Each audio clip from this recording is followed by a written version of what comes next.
Let's start at number 10, DeSean Jackson with the Tampa Bay Buccaneers. You got to look at what he's been doing throughout his career. DeSean Jackson is the ultimate deep threat. And some might say, I know Schrager might say, well, Nate, why is he number 1? Because you got other guys that have more yardage and been doing it at a higher level. Last season, and we're talking about last season going on to this year, DeSean led the NFL with 17.9 yards per reception. That's 18 a That's what I'm talking about. That's exactly what you're talking about, Schrager. I know, getting all excited. He's led the league in yards per catch 3 times. This is true.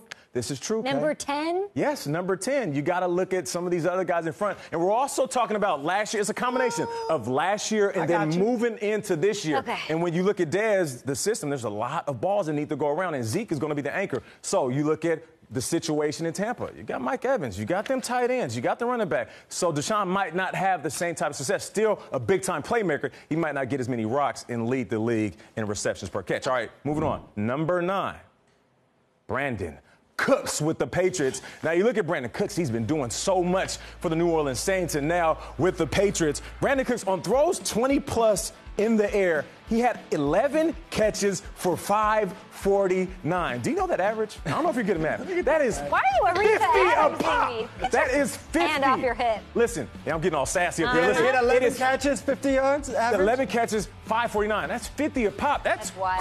crazy. You want to talk about one of the best at splitting the seam and then running those post routes, getting up there. And he's undersized, but he still can play in between the zones very well, and he's going to be just as successful. The only thing I'm concerned about is that you're going to the Patriots and you're not going to have that same type of aerial attack as you did with Drew Brees, who can go out there and throw for 5,000 yards every time he steps out there on the field. He had 8 touchdowns last year. 6 of them were 40 yards or more. Yeah. Can't argue Brandin Cooks on this list. Now, here's my guy at number 8.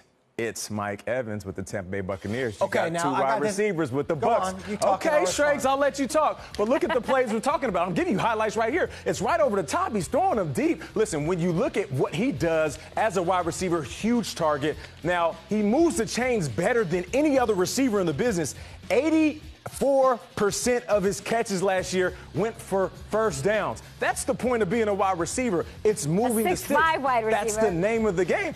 You can't hold that against him. He was born big. He was a big baby. He grew up to be 6'5". I think this he guy belongs here, is too. a beast when it comes to snatching the ball and high pointing in. Go ahead, Shrakes. What are you going to say? I love it. Top 10 receiver in the league, yes. Top 5 receiver in the league, probably. Yeah. Deep threat, Deep though. threat. If I'm looking at Tampa Bay Buccaneers, he is your every down, big body, big guy. Yeah. DeSean Jackson is the deep threat, Yeah, though. he is the deep threat, but I feel like Mike Evans, because he's such a big frame, he gets mislabeled. He gets the possession receiver. He's just there to move the sticks. This isn't Keyshawn Johnson. This is a different type of wide receiver. This is a guy that can go out there and still run the go route, the post route, and he's going to do that a little bit more this year with weapons surrounding him. I like it. Your first 2 are like 6 feet tall. This guy's 6'5". I like it. All right. All right. Ready to shake things up, Ken? Yeah, it hasn't been let's shaken go. up enough. Let's go to number 7, wide receiver. Friend of the show. Just got a new contract with the Dolphins.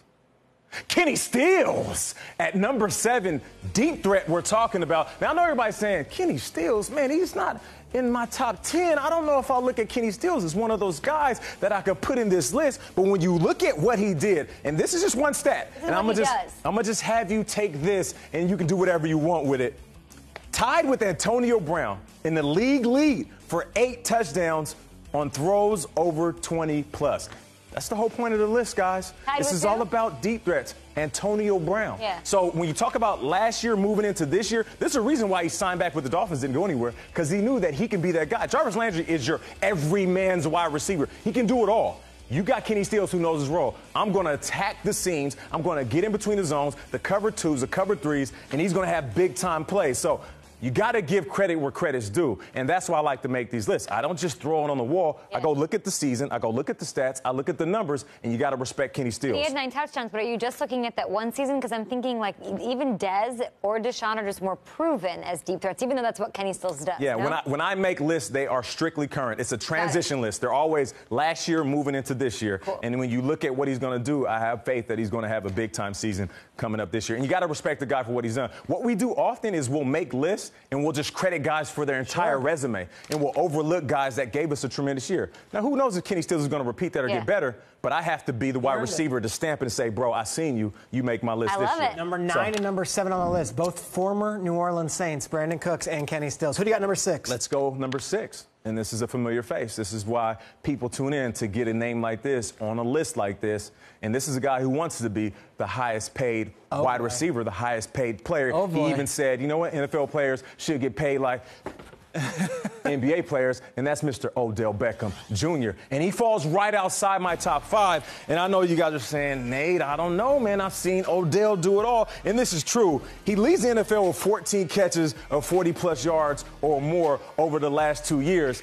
Odell can do it all. He's absolutely fantastic, and I'm with you, Odell. You should be the highest paid. If you're proven to be the best receiver by the time you're up for a contract, then you should be paid as the highest guy. I don't care. It's not just quarterback-driven league. You're a guy that's driving this organization, and you got people paying top dollar to come see you play. But when you talk about him as a receiver, so plays like this is the reason why I didn't put him in my top 5. A lot of slants, But that's why I didn't put him in my top 5. You got to respect the fact that he leads the NFL with 40-plus catches over the last couple of years. The catch, I feel like. But still, though, when you look at plays like that, he can go over the top of you. The reason why you see so many underneath routes is because he's talented enough. His skill set will give you that. Now, you look at a guy like Torrey Smith, who we're familiar with, right? He came in, and he's the guy that can burn, go downfield. You see big posts, double moves, and going deep. Odell can do that, but more importantly, he has a skill set that can put him on a slant route, catch it at 4 yards, put a foot in the ground, and turn upfield. So if he didn't have that in the toolbox, then you wouldn't see those plays. So I'm not going to hold that against him that he is a more complete wide receiver. I just put him on the outside of the top 5 because you'll see a lot of his short routes go deep because he's that dynamic.